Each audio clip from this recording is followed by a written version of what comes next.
Very grand. Good afternoon.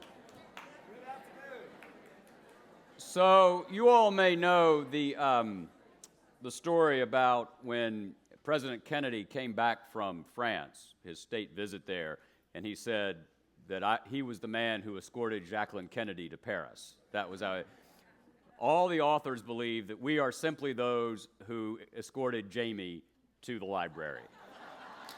That's what it's come to.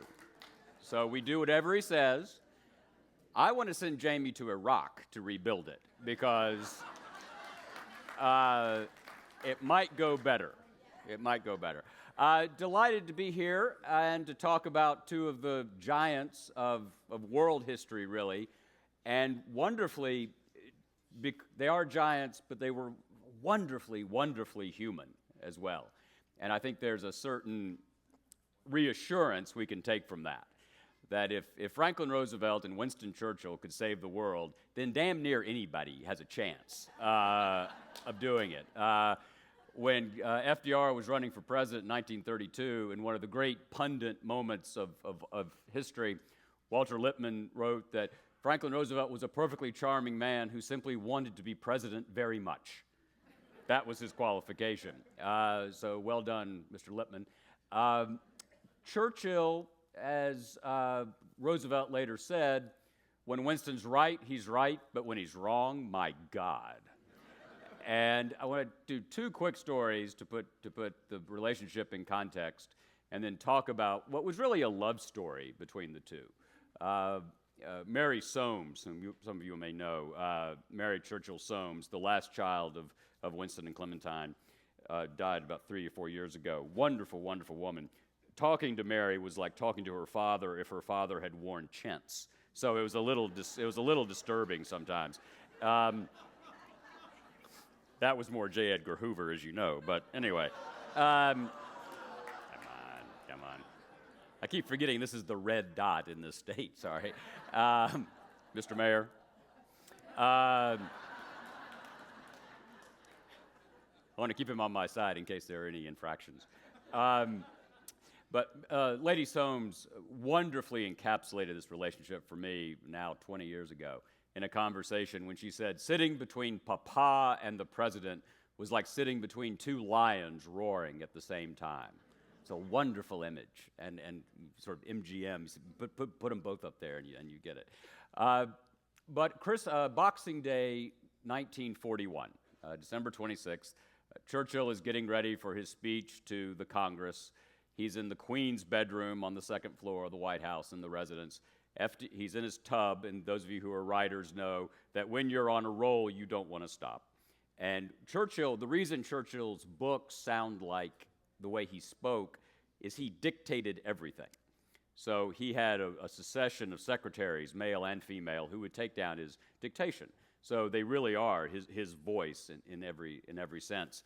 And so he's on a roll, preparing for the speech to Congress, and gets out of the tub, dries off, the towel falls away, he's pacing around the bedroom in all his glory, and there's a knock on the door, and it's FDR. He's being pushed through by his valet, and Roosevelt sees him, sees Churchill stark naked, and says, "Oh, Winston, I'm sorry, I'll come back." And Churchill says, "Oh, no, Mr. President, as you can see, the Prime Minister of Great Britain has nothing to hide from the President of the United States." So that image doesn't really work with Bush and Blair or Reagan and Thatcher, it seems to me. But I leave that to y'all. The second story, which really has no significance whatever, but it's the only thing you're going to remember that I said, is Churchill was in the men's room of the House of Commons when standing at the long trough when Clement Attlee, the Labourite prime minister, socialist, comes in. And Churchill steps away. And Attlee looks at him and says, "Are you feeling standoffish today, Winston?" And Churchill says, "No, it's just that every time you see something big, you want to nationalize it." So, honestly, I could try to link that to something, but why? It's just so good. So, here we are. It was the greatest political friendship since Antony and Cleopatra, honestly. It was a team of not rivals, but of heads of government, in Roosevelt's case, a head of state, who fortuitously and providentially were in power when the ultimate crisis of modernity came. And what's so remarkable to me is how they both rose to the occasion when you might not have bet on either one of them doing it. They first met in July 27th, 1918. It was a Monday at Gray's Inn in London. Churchill was a great man. He had been First Lord of the Admiralty and had fallen from power over Gallipoli. After he fell from power over Gallipoli in 1915, at the age of 40, he rejoined his regiment at the front in France. He thought he should go fight with the troops since he had fallen from power. At the same age, Franklin Roosevelt, in 1921, woke up at Campobello and could not walk. And as Churchill later put it, his lower limbs refused their office. Both men had an enormous crisis at middle age. Like Dante, is actually a great book to be done at some point about what happens to great leaders at middle age, because many of them have some crucible, something that's forged in the experience of that. Churchill lost everything and fought his way back to power. Roosevelt lost the capacity to walk, and I think without that, arguably would not have been president, but certainly wouldn't have been the kind of president he was. It taught him empathy, it taught him resilience, and in many ways, because he knew what it was like to learn to walk again, he was able to help the country learn to walk again. Biography is destiny in the same way character is destiny, and without that experience, and without Churchill's experience of having fallen and risen again, both men would not have been as resilient in that enormous crisis against the Axis. When they met on that July night in 1918, FDR was the Assistant Secretary of the Navy. He had the most famous political name in the country, but was not a particularly important figure. Churchill was already a significant British politician. Churchill forgot meeting FDR. FDR always remembered meeting Churchill. And that created a moment of awkwardness in August of 1941 when Churchill said, "I am so glad to meet you at last." And Roosevelt said, "Well, we've met before." And Churchill saw Lend-Lease going away, like, Jesus, I need these planes. Oh, yes, it was a wonderful evening. I'm sure none of you have ever had an awkward moment like that. It was a 3-act play, their lives, together. Churchill has been in the wilderness throughout the 1930s, as we all know. On September 1st, 1939, Hitler invades Poland. Chamberlain calls Churchill to come back and return to the Admiralty. The message went out to the fleet, Winston is back. FDR, as president, isolationist country, 80%, according to Gallup, of the country did not want to even sell arms to England in September of 1939. We were acting under the force of 3 neutrality acts passed throughout the 1930s. For those of you who wonder about what isolation and walls and a withdrawal from the world can do, it created an American military that was 19th in the world, somewhere south of Albania's, and a sense that the world's problems were not our problems.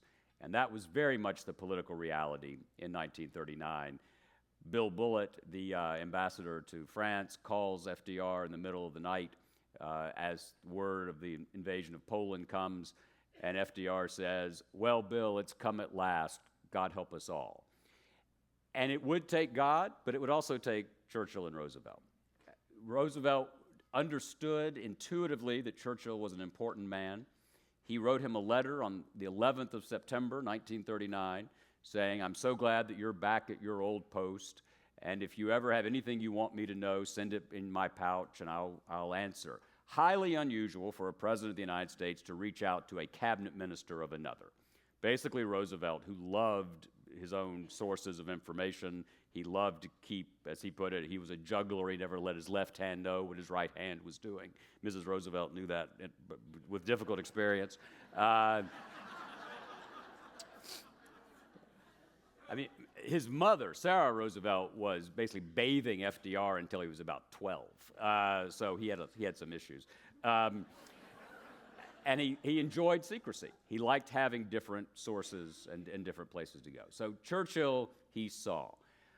But Winston Churchill was a highly erratic figure. We think of him now as Gary Oldham, right? We think of him as the savior of Western civilization.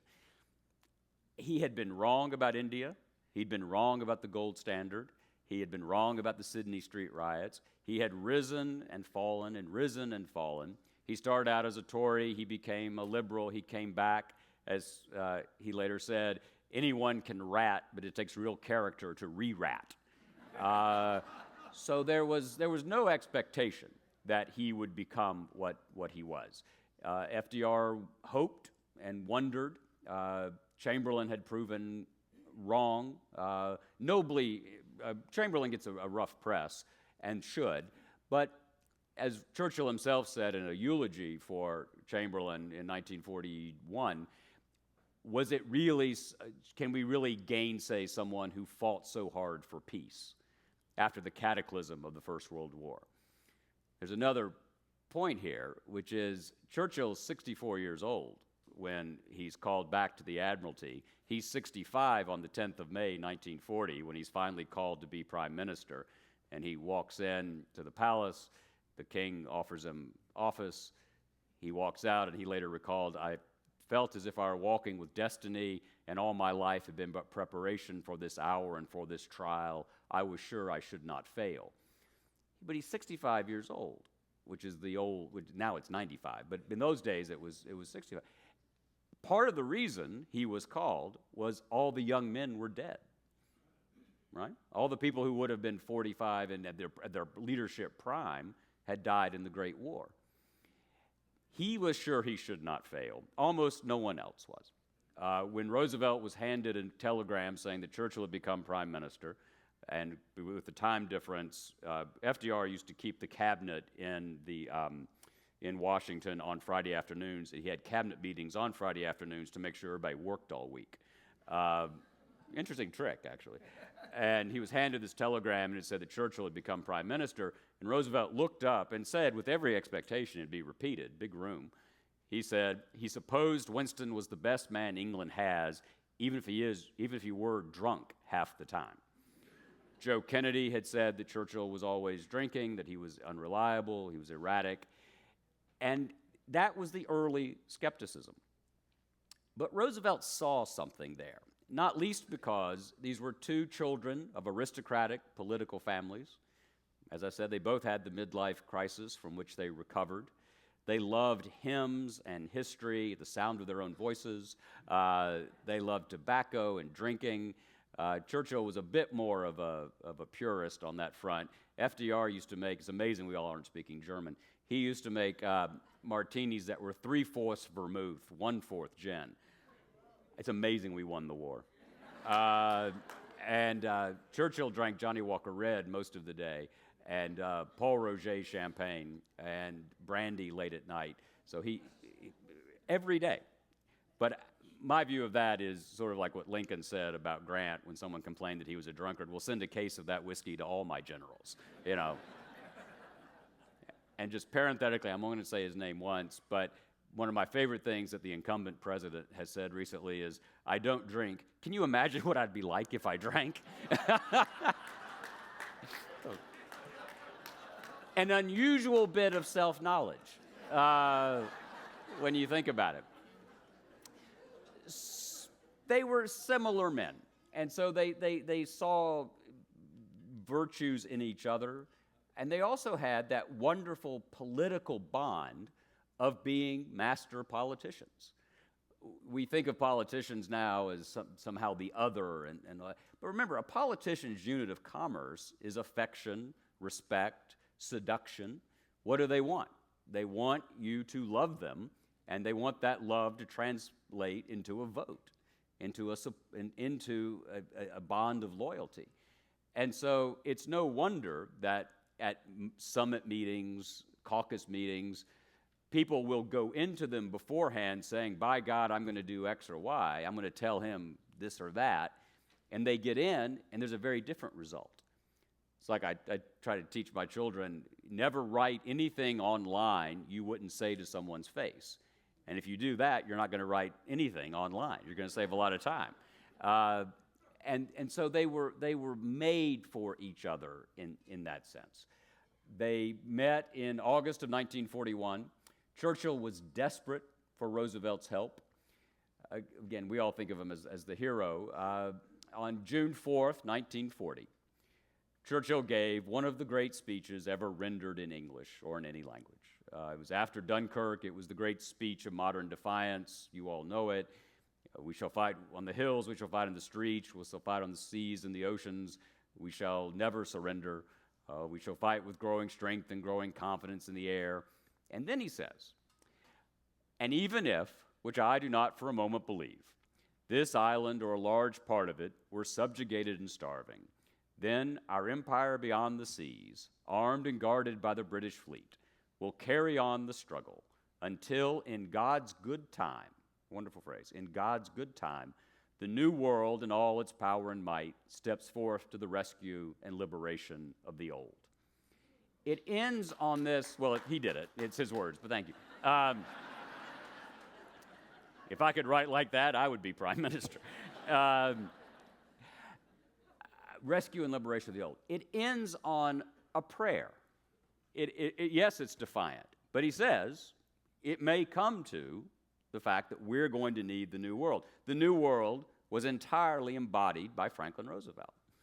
And listening to that speech, FDR began to believe that Churchill was a man worth betting on. Eleanor Roosevelt is our witness. Eleanor Roosevelt was the most honest woman in the history of the world, to a fault. I've often thought about Mrs. Roosevelt. It's like what Nabokov said about Fanny from Mansfield Park. An evening with Mrs. Roosevelt would not be undertaken lightly, just to be relentless. So anything she says, I credit. And she believed that that was a turning point for FDR. But we're still isolationist, right? The numbers swung in Britain's direction as Hitler marched on, all the way from 80% to 60%. So into 1941, FDR is dealing with a country, 60% of which still does not want to get involved. Charles Lindbergh is filling stadiums across America with America First, arguing this is not our fight, it's not our fight. Says that we're protected by our oceans. The fact that Charles Lindbergh said that is remarkable, given that he had proven that you could cross an ocean. And in fact, FDR said, in an answer to a Lindbergh broadcast, that every plane that takes off, every ship that sails, and every word that is spoken does now shape the American future, because the world has become small. We need to be careful, parenthetically, about the narcissism of the present. I know a lot of folks here think that social media and cable news and everything else has changed the world, and it is changing it, but it's not wholly new. Harold Macmillan, later prime minister, believed that air power was a precursor to the nuclear age, that the capacity of mankind to build technology, to bring the world ever closer together was an inexorable one. And we're living a sequential chapter of that story, but it is the chapter of an ongoing story. And one of the utilities of history, one of the reasons to be here, besides the fact that Jamie told you to come, is that we can, in fact, learn from how previous generations overcame challenges that were different in degree, but not necessarily in kind, right? So FDR was trying to figure out a way to rally American public opinion at a moment of an increasingly globalized world, and to pretend that somehow or another that was this legendary land of the past where everybody was in a Norman Rockwell painting ready to step out and become a G.I. Joe, is to totally misunderstand the nature of reality. 60% of the country didn't want to help England in 1941. So this notion that somehow or another it was all easy then, I think does two things that are worth avoiding. One is it forecloses the possibility of learning from the past. And secondly, because if it was easy, what do we have to learn? And secondly, we don't do proper honor to those who came through that storm, to the women who made the weapons and the men who stormed the beaches. If it was all somehow like Mary Poppins meets Norman Rockwell in this sort of fantasy, we're not paying the correct homage, and we're not learning from it for our own time. So Churchill once said wonderfully that the future's unknowable, but the past should give us hope. Future's unknowable, but the past should give us hope. So in that isolationist world, FDR and Churchill have a remarkable exchange of letters. They exchanged 2,100 letters during the war. They spent 113 days together. They celebrated their wedding anniversaries together, Christmas, Thanksgiving. They fished, they boated, they drank, they smoked, they argued. But they fundamentally saw a common cause. And the common cause became ever clearer as 1941 unfolds. Churchill was desperate to engage Roosevelt's heart and mind in that isolationist period before Pearl Harbor. And in August of 1941, they had a secret summit at sea off Newfoundland.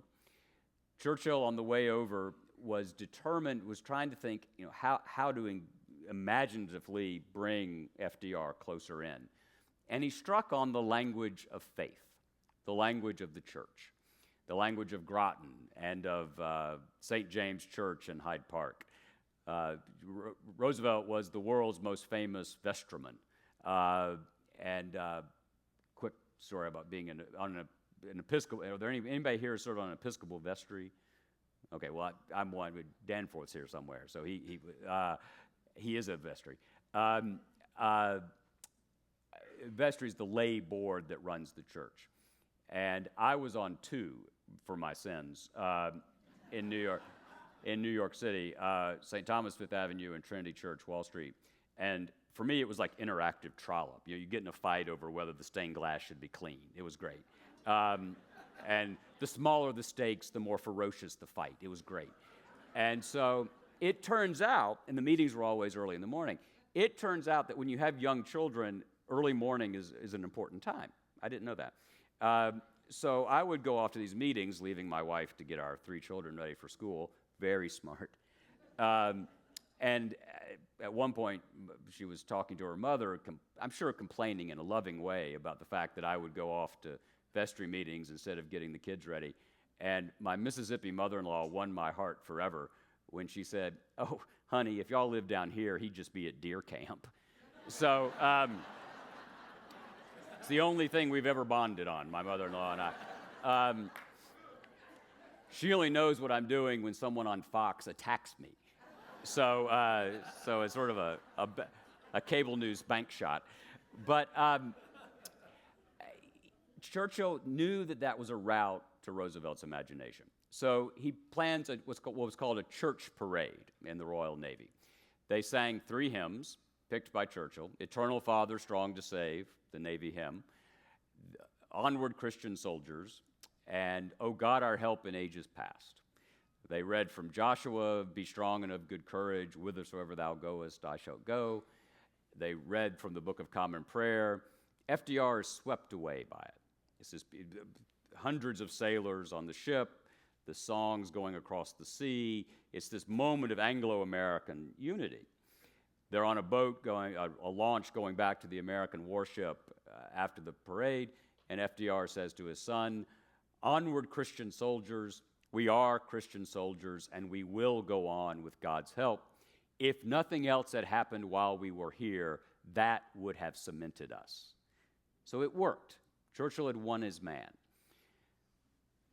December 7th, 1941, FDR is sitting at 2 o'clock in the afternoon with his stamps and his friend Harry Hopkins when word comes that Pearl Harbor has been attacked. Churchill, again with the time difference, is at a birthday dinner at Chequers, sitting next to Kathleen Harriman Mortimer. And y'all know her. And they bring a radio to the table. They hear the news, and Churchill jumps up and decides he's going to go declare war on Japan. And Averell Harriman says, you need more than a radio broadcast to declare war on Japan. Churchill and Roosevelt speak on the phone that night. FDR says, we're all in the same boat now. And yet, again, tap the brakes on the heroic narrative. FDR declares war the next day in one of the great speeches. The American people in their righteous might shall win through to absolute victory. But he never talks about Germany. He doesn't mention Hitler on the 8th of December. We did not declare war on Germany until Germany declared war on us on the 11th of December. The longest 4 days of Winston Churchill's life, because he did not know whether he would be left with the European war while FDR fought in the Pacific. And it was in no way a done deal until Hitler made one of the three mistakes from which he would never recover tactically. The first was invading the Soviet Union. The second was not destroying the British Expeditionary Force at Dunkirk. And the third was declaring war on the United States when he arguably could have bifurcated what became the Great Alliance and focused entirely on defeating Britain in Europe. The mistake from which he would never blessedly recover. Churchill hurries over to be with Roosevelt at the White House for Christmas. The story in the bedroom, as I told you, unfolds. In one of the great domestic moments in the history of the presidency, FDR does not tell Mrs. Roosevelt that Churchill is bringing 40 members of his staff to the White House for Christmas until the afternoon he is arriving.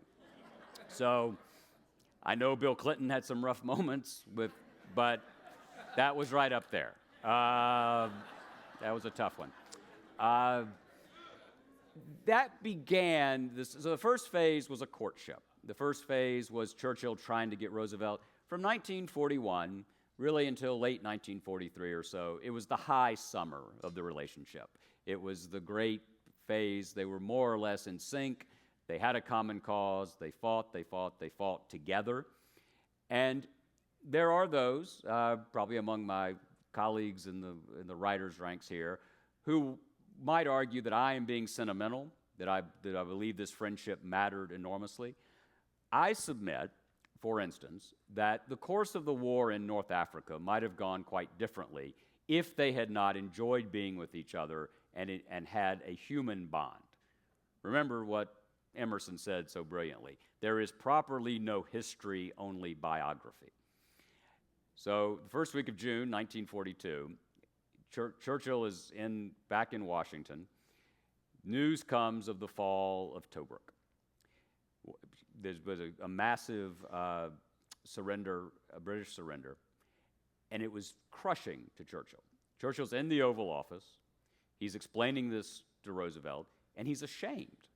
He's ashamed that the British have given up, and his face has fallen. And Roosevelt, remember, what does a politician do? A politician reacts to the stimuli around them. Roosevelt says, without any preamble, what can we do to help? What can we do to help? Churchill brilliantly thinks, I need 300 tanks and an expression of force immediately. Roosevelt picks up the phone, calls General Marshall, who's over at the War Department, and says, we need this. Marshall says, Mr. President, we only have 400 tanks, period. And Roosevelt says, I don't care, give Winston what he wants. Now, you all know enough about organizations and bureaucracies to know that if that request had gone into the administrative maw, they'd still be waiting for those tanks in North Africa. They were critical in the ultimate defeat of Rommel, and Churchill always credited FDR's instant empathy, his instinctive outreach in that moment with the entire course of the war on a vital continent. Because, remember, if North Africa falls entirely into Nazi hands, what is North Africa near? Oil and the Holy Land, and just the entire strategic picture of the 20th century and beyond might have changed, but for a question, What can we do to help? So when people say diplomacy doesn't matter, when people say these relationships don't matter, think back to June of 1942. Then at Tehran, things begin to chill a bit. The strategic imperatives are changing. Stalin becomes more important. Churchill, because of Gallipoli, remember, the thing that set him off on the salvation of his life and his career, is terrified of amphibious invasions. He's lived through it. He's seen it. It's been a disaster. The plan to go across the English Channel terrified him. Stalin wants it the day before yesterday. A second front now. Remember, that was the great communist push. Roosevelt is in between the two, trying to make a decision about when and where. Churchill is brilliant at delaying. No one could talk more at critical moments and keep things going than Winston Churchill. At Tehran in 1943, and imagine this today. It's impossible because of the Russian thing, but anyway. They're at dinner. It's a birthday dinner for Churchill, November 30th, 1943. This is when Churchill celebrates the birth when he was an 11-pound premature baby born 7 months after his parents' wedding. So, Lord Randolph was a vigorous and hawkish man. He was born in you can actually go see it. He was born in this wonderful closet at Blenheim, which is still there. They're celebrating the birthday, and Roosevelt and Stalin start teasing Churchill. And I don't know what role the Scotch and the Paul Roget played, probably some. But the teasing got so harsh that, imagine this again, the wartime Prime Minister of Great Britain gets up and stalks out of a dinner with the head of the Soviet Union and the President of the United States. You're telling me this isn't human? All of life is high school, basically, and this is it. So Stalin has, because FDR can't get up, so Stalin goes and okay. So Stalin is sent out to bring Churchill back to the table. I mean, the fate of humanity is in the hands of these three guys. FDR decides that Stalin is right and Churchill is wrong, that 1944 is the year we need to go across the channel for a whole host of reasons. It's essential. As we know now, Germany is trying to get the atomic bomb. It was a touch-and-go invasion to begin with. D-Day, which you all are hearing a lot about, wonderfully under General Eisenhower's command, and in one of the great moments of leadership, which I admire almost as much as any moment in the 20th century, is the letter of resignation that Dwight Eisenhower wrote out, saying that the responsibility, if the invasion fails, is mine alone, which is fully opposite the culture of today. But Dwight Eisenhower wrote that out. It was the greatest, arguably the hinge of history, I suspect, that of the 20th century. If the invasion had failed, hard to imagine that we could have done it again for a year. Given what Hitler had done in terms of the horrors of the Holocaust, imagine that many more victims unfolding. Imagine Franklin Roosevelt losing in 1944 the presidency if this invasion had failed. Imagine if Germany had found some weapons of mass destruction. They were already dropping bombs on London routinely, rocket attacks. Everything could have been different. And the night, June 5th, 1944, in a very sweet moment, I think, Roosevelt and Churchill both spent the evening with their wives, alone. Eleanor and Franklin were together in the White House. Clementine and Churchill were together in London. Churchill said to his wife, "By the time you awake, 5,000 men may be dead." FDR, in that wonderful way of his, always personalizing something, he had that in common with President Reagan. FDR said, "I wonder how Lincoln will turn out. Frank Linka, was a guy who'd worked on the farm at Hyde Park, who was part of the invasion force. I looked it up. Linka came out okay, but he was part of that. But that's the way his mind was working. It was, as Churchill said that night in a note to FDR, the greatest and most complicated operation ever undertaken in the annals of military history. And it began the liberation of a continent. Without Roosevelt, without Churchill, very hard to imagine that that moment would have come in that way at that time. There are three quick lessons that I think we can learn from this remarkable friendship. One is the centrality of courage. Churchill stood there in the breach. He looked across the channel in 1940 and said that Hitler had gone that far and would go no farther. He was willing to die in the streets of London rather than hand over the empire, hand over England to the Nazis. When Pamela Churchill said, he made that point at dinner one night, and Pamela, then married to Randolph, said, "But Papa, I don't know how to use a gun." And he pulled a carving knife out of a ham and said, "Then use this and take one with you if the Hun were to be there." He was absolutely ready to do it. FDR was determined and careful as he manipulated, in the best sense, manipulated public opinion, trying to convince us that, in fact, this was, in Henry Luce's phrase, the American century. Without that skill, without that capacity to juggle, it's hard to imagine America would have been in the place it was. It took us long enough to get there. It might have taken even longer. So they were both courageous in that way. The second is cooperation. As Churchill once said, the only thing worse than having allies is not having them. That's true of marriages, I think. I'll wait. It's kind of funny. Churchill at Harvard in 1943 got an honorary degree. FDR had been obsessed with this ceremony and had made sure that it was all up to British standards. Churchill gave a very important speech at Harvard, basically proposing a kind of Anglo-American union, but essentially saying that you cannot rise to become the predominant power in the world, talking about America, and not be convulsed by its causes and embroiled by its conflicts.